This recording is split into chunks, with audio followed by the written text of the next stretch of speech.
We were feeling just like, the mid-30s failures a little bit. So we're like, let's just write a show about that. Hey, it's Kristen, and today we are chatting with the cast and creatives behind Dale's House, a new TV pilot that premiered at South by Southwest. I'd love to hear from you guys. If you could tell me about Dale's House and where the inspiration for this story came from. Dale's House is a half-hour horror comedy about two estranged best friends, Ben and Nilly. Matt plays Ben. I am Nilly. And, we're both kind of at ultimate lows in our careers and personal lives. And we end up house sitting together in this totally demonic house that ends up giving us, all the success we could ever desire in exchange for our eternal souls. So it's just a really fun show that, Matt, do you want to talk about some of the inspiration behind the show? LA kind of has this, makes you kind of feel like you have to be this crazy success all the time, and kind of makes you feel like, all your friends are kind of posting images of like all their successes. And then they're posting tweets like, oh my God, I have the best news, but I can't tell you yet, and like, we were not those people exactly at those times. We were doing fine, but we were feeling just like, the mid-30s failures a little bit. So we're like, let's just write a show about that and kind of turn it into a horror comedy, because it's horrifying to get older and feel like a failure. So we just kind of wanted to, dramatize that. Really a universal feeling at any age, at this point, because everybody's on social media, and it's just sort of like we're suddenly in this world where like the perception of your success, like even if it's total bullshit, has become like so valuable to everybody's identity. Right. And so, we wanted to write a show where, our two characters were coming together in failure, and embracing our friendship and finding like deeper meaning through this kind of horrific, demonic scenario. Now, how did you guys decide that you wanted to write it but also star in it, and how did the cast come together? Sandy and Julie are good friends, and I kind of wrote the part, but I basically wrote it's exactly for Sandy without even like really meeting her. Julie just described her, and it just kind of came out. And then when we actually met for shooting, it was just so perfect. And I was like, you are this character, and it's it was amazing. Julie and I, we went to college together, and we have been kind of making stuff together for a while. We were in this, I created this show called Duder. It was a web series back in 2006, kind of early days of web series. And Julie starred in it.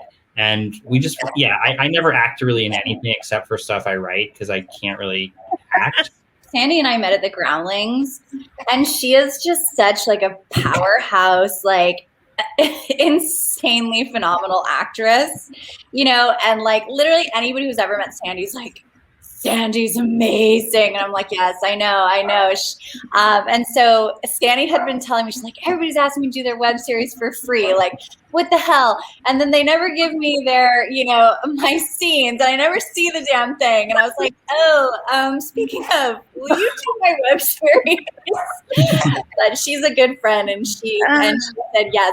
So I think it turned out well for all of us. So, but we're just so grateful for her for doing it, because she just, brought the pilot to a whole new level. I would never tell Julie Lake no. We were on improv team together, and when we first met, I think we were on a all-female sketch team.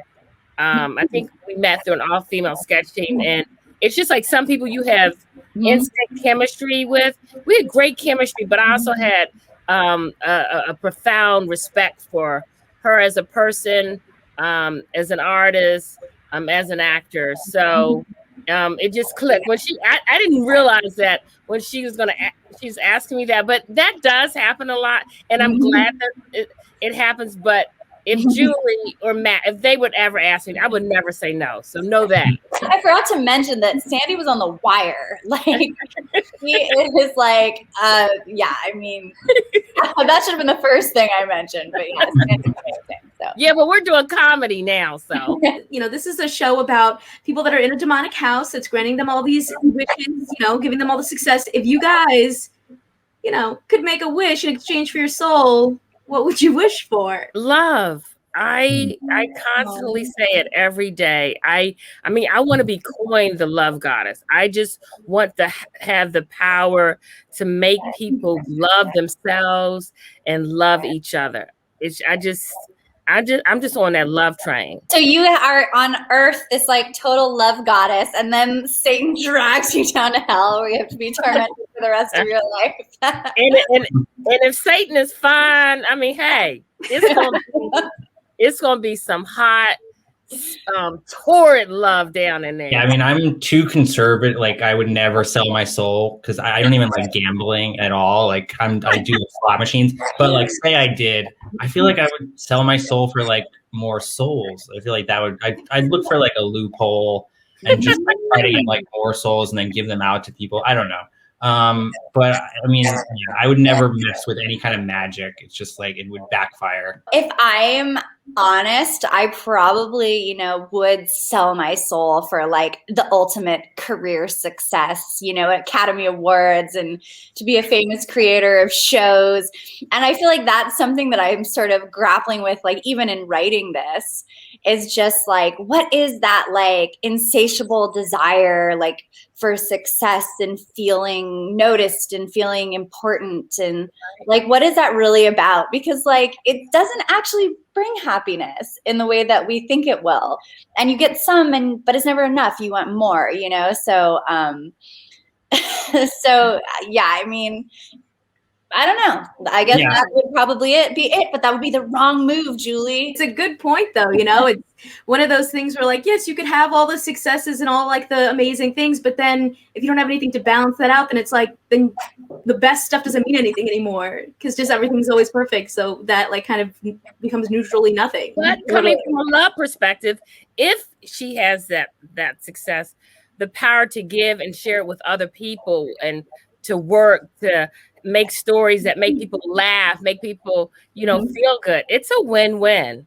Okay, well, thank you, Sandy, for making me feel like less. Yeah, I want you to have that success. But I do think that's like a big part of like the point of the show is like we kind of realize that our friendship is like more important than like this kind of perception of success, and that's kind of what it's about. And it relates to us, like in LA, like when we kind of found each other, you know, we went our separate ways in our careers, and we like started working together. And we realized that like that was actually really great, and we wanted to just make something and create something, and that's kind of why South by Southwest is great because it lets you kind of show your perfect little thing without like, you know, Hollywood kind of messing with it. If you guys like this one, you can check out more of my South by Southwest coverage right over here, and I'll catch you in my next one. See ya.